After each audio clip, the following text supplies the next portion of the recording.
Hi everybody! Hello! Thank you very much for watching this video. Today we do the square of soltinho in the close embrace and with head movements.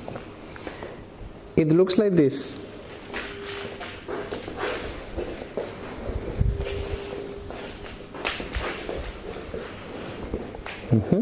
Okay.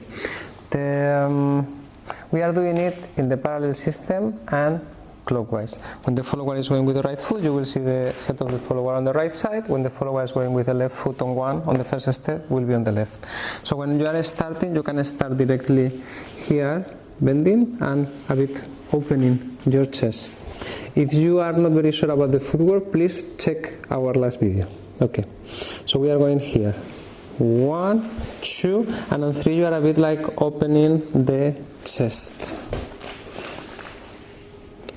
1, 2, and 3, going backwards, opening the chest. The next 3 steps, you go backwards, let the space for the stepping of the follower, and you are bending the upper body to the right. You will have the feeling that you will be going now under the follower. You have the first step. The second step, continue rotating, but allow the follower pass you. Is the idea that we were speaking, can you stay straight for a second? Is the idea that we were speaking in the last video, that I continue rotating my body. This is what moves the follower feet, but I cannot go with the foot together with the follower. I need to let the follower pass me, so I'm just stepping in front of me between both feet of the follower. This I need to do it if we are doing the head movements too, because it's super sensitive when we are doing the close embrace and the head movements. Everything that you are doing is being felt by the follower. 1, 2, 3, 1, 2, 3, and this we repeat 1, 2, 3, and after you are going again like under the follower. Here on the third step, the follower needs to have the head in front. There is one important thing that I need to be aware as a leader, and this is if we are in the close embrace and the follower is opening the chest and bringing the head back, I need to create a space for the follower to move the body in front to compensate. And when the follower is with the head in front, the follower needs to close the body. Yeah, if I'm a bit closer, I need to go to the front with my hips, and maybe probably to bending my knees. Check how this is working when we are doing the square. We have 1, 2, and here my hips are going, you cannot see from this point of view, I will do it like this. 1, 2, 3. I need to go a bit back to allow the hips of the follower moving to the front. For followers, if you just stay like this, if you take a look at my position, here on 3 my head looking up, but I have to keep the contact and being with head movements. What helps me to be stable, even if now my weight on my right leg. With a left leg, I always push myself a little bit up. If I will create a bit distance, you stay. This push will also press my body a little bit towards the partner, which gives me more stability, easier opening, and still allows me to keep the contact.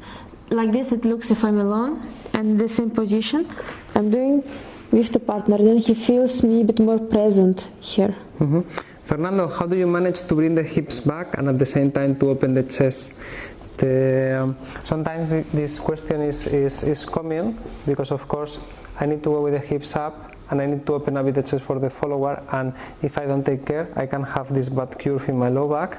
And the point is that I'm trying to stay all the time close in my center, so I'm not opening my center, allowing this curve to get bigger. So even if my hips are going, maybe you can see it this way, even if my hips are going back and I'm opening a bit the chest, I try to stay here safe while closing, while bringing my ribs to my hips together.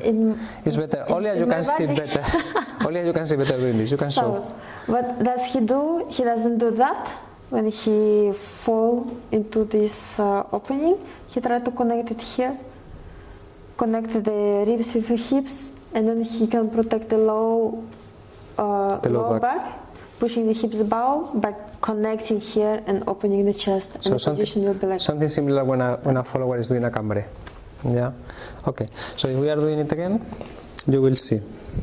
Here I'm going back with my bunda, and now In this other part, you see the opposite. In this other part, you see that I'm going with the hips to the front.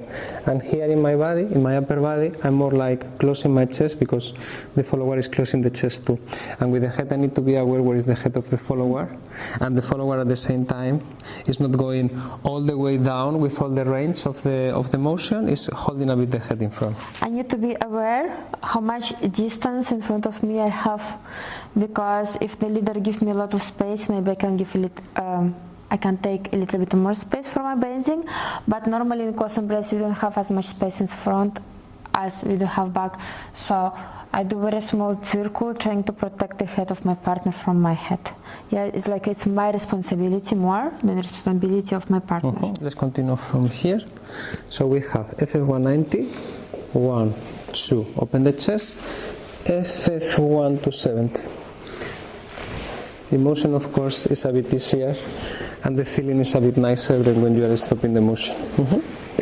Okay, and because we are doing the parallel system, one super easy way of finishing it will be just marking the side, your left side, and just coming straight yourself leader to a normal position. For the follower, for the followers, you will feel like the leader leads you to the side, but after the leading disappears. So in the moment then I'm completing basic step or something else, I will just like this small mini circle, like round movement, and come back to the straight body position. Because I don't want to do it sharp for my body, I try to do like I'm on the side, I release, and I'm back to straight.